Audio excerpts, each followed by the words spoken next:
Please welcome Senator Armbruster. Thank you. It is a pleasure to have been invited to share with you some thoughts about the coming session. But before I do, from 1987 to 1993, I actually represented the southwestern part of Brazoria County. So it's held a special place ever since my first term in the Texas Senate to me. One of those children that was spoke about, my son, has been living in Columbia Lakes for almost 10 years, still resides there, and my granddaughter lives up at Pearland. So I still have the Brazoria connection, and it's a pleasure to have been over this part of the world once again, not just to see kinfolks and kids, but to share with you some thoughts about the upcoming session. You know, this part of time, as we're all very familiar with, we know it's an election year. I know I'm not going to campaign for any one candidate or the other, but it reminded me of a little story of a fellow that passed away. And he shows up at the pearly gates, and St. Peter was looking over the list and said, well, your time has come, but it's not exactly like you were taught when you were on earth. We actually will give you a day, and half of that day you'll spend here in paradise, and the other half you'll spend in the other place. And at the end, you'll make your choice of where you want to be. So the guy said, well, okay, I'd like to try the paradise part. He said, well, you got to try both. He said, well, I want the paradise part first then. And he goes in there, and it was nice. The grass was green, and the water was clear, and the people seemed to be having a good time. They were walking around, and they were courteous and polite and nice to each other and helpful to one another. But it didn't seem like nothing was happening there. So he finishes his half a day in paradise, and he drops down for his other half. Well, he gets to hell, and people were having a big time. They were partying, they were playing golf, they were fishing, they were hunting, they were playing ball. They were just doing everything. They were really having a great time.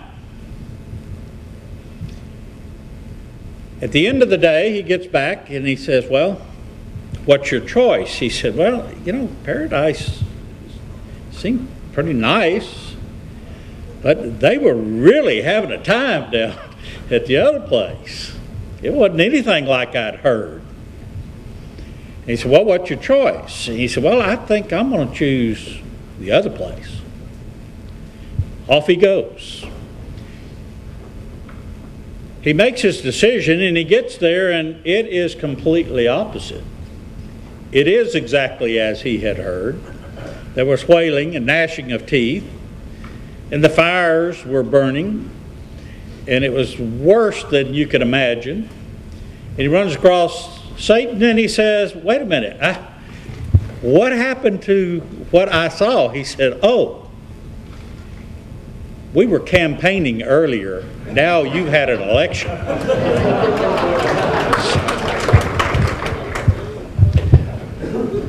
So sometimes that happens as we have gone. Hopefully those of us, and I see my friend Larry Taylor in the class are in the audience. Hopefully that will be paradise as well. He's done a great job as a House member and now running for the Texas Senate, and I'm sure that he will, looking at his track record before. So what are we anticipating for the 2012? Well, you could ask the same question, whether it be 2012, 2015, or going back in time, 2011, or 9, or 7, or 5, or 3, or any of the historic previous sessions in our state. The Constitution of the state of Texas requires that the legislature meet for 140 days every odd-numbered year and to do one thing and one thing only. It's the only thing constitutionally required of the legislature, and that is to pass a balanced budget. You see, you and I as Texans have always had the luxury that our forefathers that wrote the original Constitution had that provision in there. We have always, in the state of Texas, had a balanced budget. We don't live in the credit card style budgetary scenario that Washington finds itself into, which is not just for you or your children or your grandchildren. It's now gone to your great-grandchildren that are going to have to pay for some of the debt that has been passed down to us in the name of doing something for the people.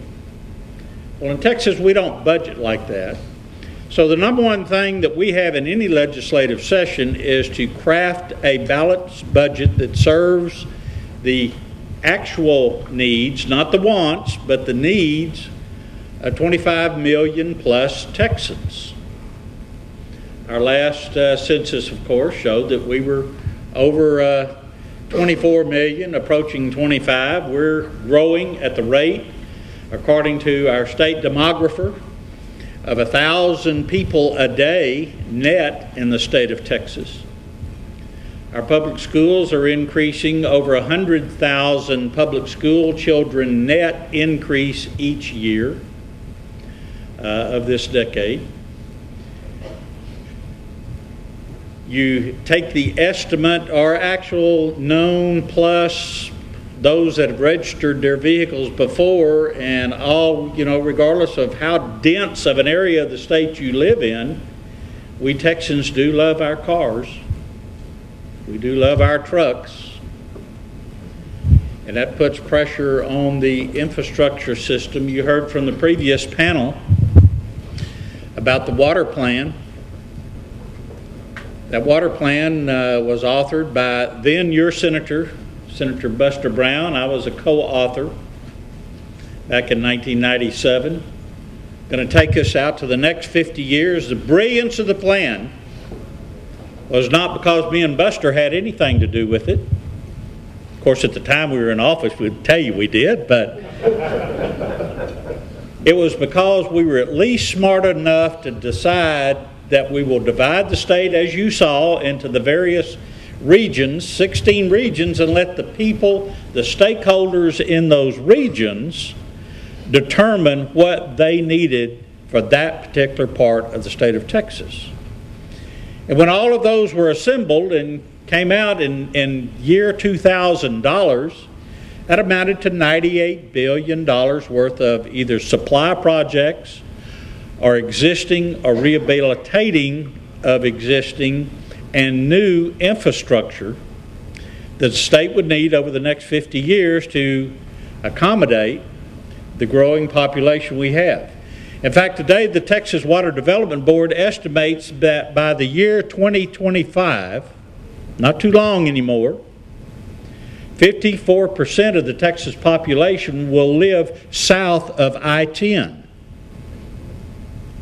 stretching from the eastern border all the way to El Paso. 54% of the Texas population will be living south of I-10.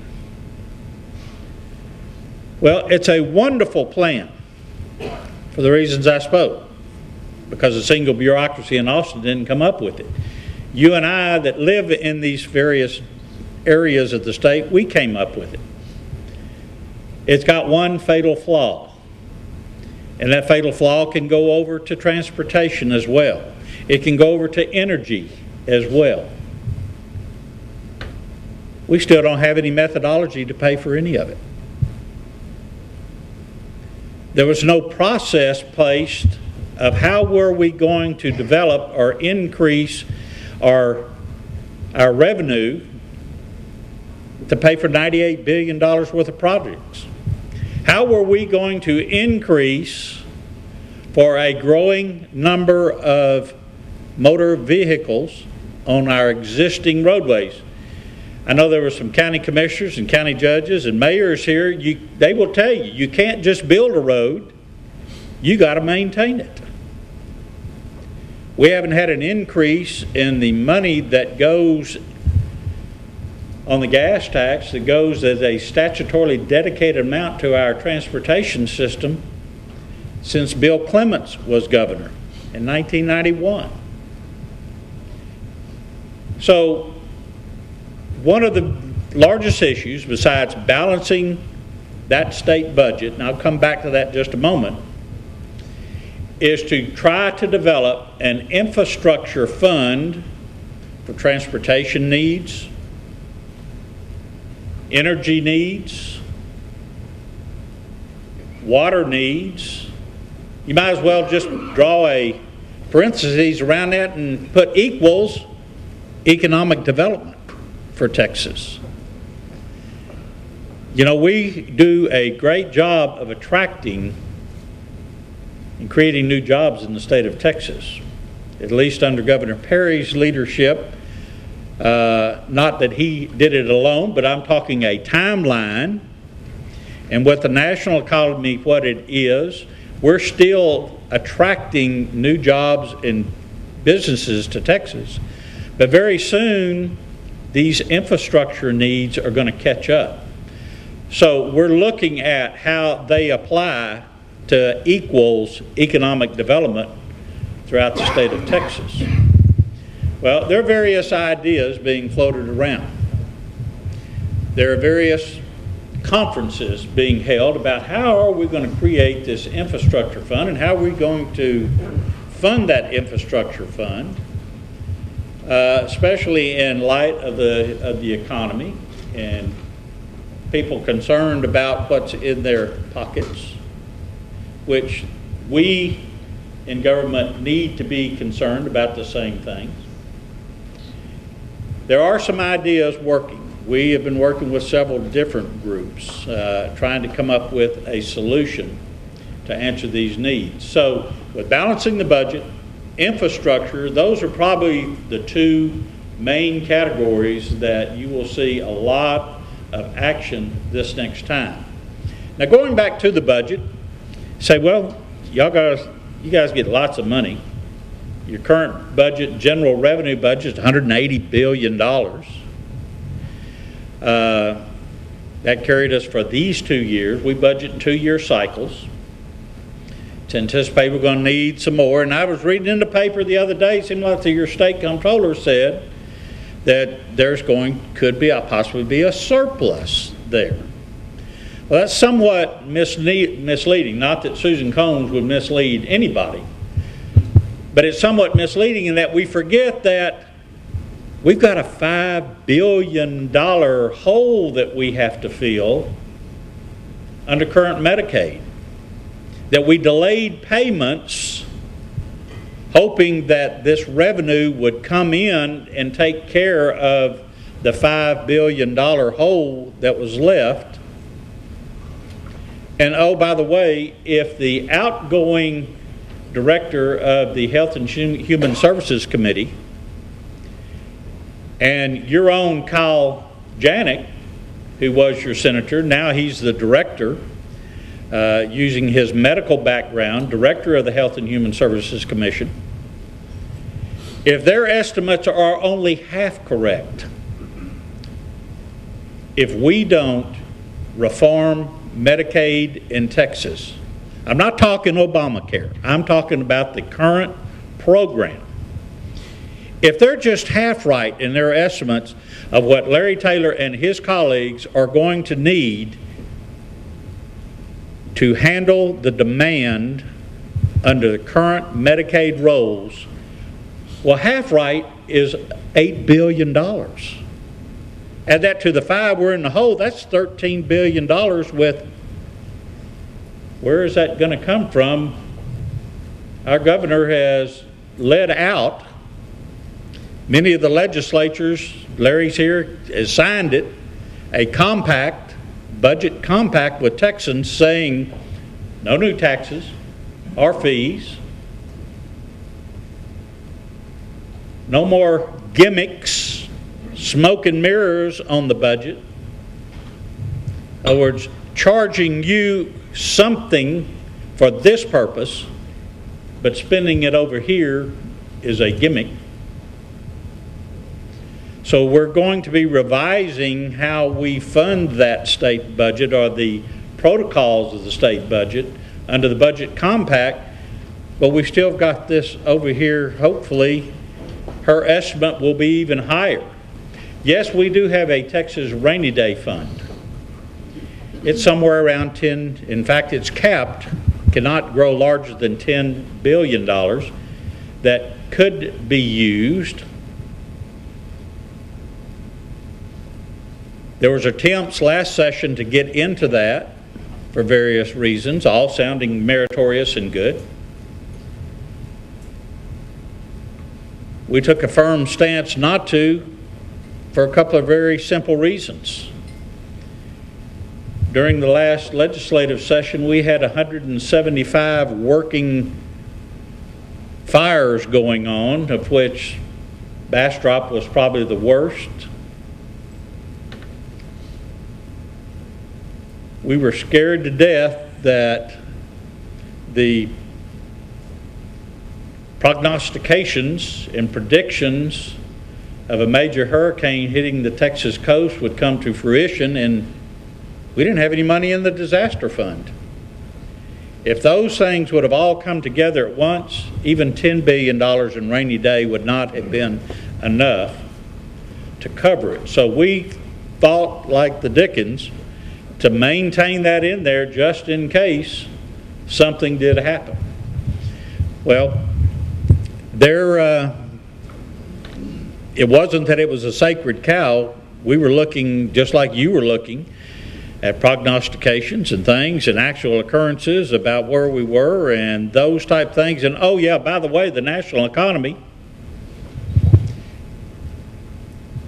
and all these people we told to come here and create new jobs didn't make any sense, or those that are existing here that have created jobs, it didn't make any sense to raise taxes on those people to the point where now those jobs go away or those companies go seek somewhere else.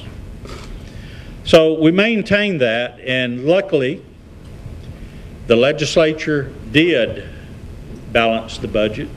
They will balance this budget as each legislature has since we were a state of Texas. But it will take up a great deal of that 140-day session, and it will dictate what other types of interests may be out there. Yes, it's always amazed me how 181 men and women, and if you include then the lieutenant governor and the governor in that list, how we could come up with nearly 7,000 proposed law changes every odd-numbered year. Thank goodness the system works. The majority of those never pass. As a Texan, can you imagine having to learn 2,000, 3,000, 4,000 new laws every odd-numbered year? So the majority of those do not pass. That doesn't keep the ideas from flowing. Governor will sign into law, usually on average, right about 900 new laws. You say, well, that's no help. I don't want to learn 900 new laws. 97% of those are what we refer to as a local initiative. You created a pilot project for this facility to offer up to a 4-year degree in limited cases. Only affects Brazoria College. Or Brazoswood, College. You create a hospital district somewhere, a RUD district, a MUD district, a drainage district, here or there. It only affects a small. So about 97% of those that do get signed into law are just that. Yes, we're going to have to deal with those important things to those of us as Texans. In fact, out of that budget, I mentioned the current number, 54% of that number is in higher and public education. Yes, we've heard, and I don't know where the press is getting it, that we cut education $5 billion last time. We actually increased education $2 billion. I don't know where their $5 billion keeps coming up. We've asked them for an explanation, but they don't respond when we ask. But 54% of your tax dollars are going into educational initiative, both public and higher education. In fact, if you take those two, add in the prison system, and add in health and human services, those 4 spending ticket items, that's 97% of $180 billion. If you took everything else in state government, and zeroed it out, tell Larry and his colleagues we don't need the legislature, we don't need a governor's office, we don't need Parks and Wildlife, we don't need transportation, we don't need any of that. Zero that out, that cost you $5.3 billion out of $180 billion. So, as you can well imagine, what really dictates in any session is that budget. We're being sued. I believe there are now 6 lawsuits on school finance. That will be a large issue as we go. Statewide, it is the infrastructure of the state that every member, regardless of what geographic part of the state they live in, will be dealing with. I see my red light is on. I'll be happy to answer any questions if there's time at that point. Thank you.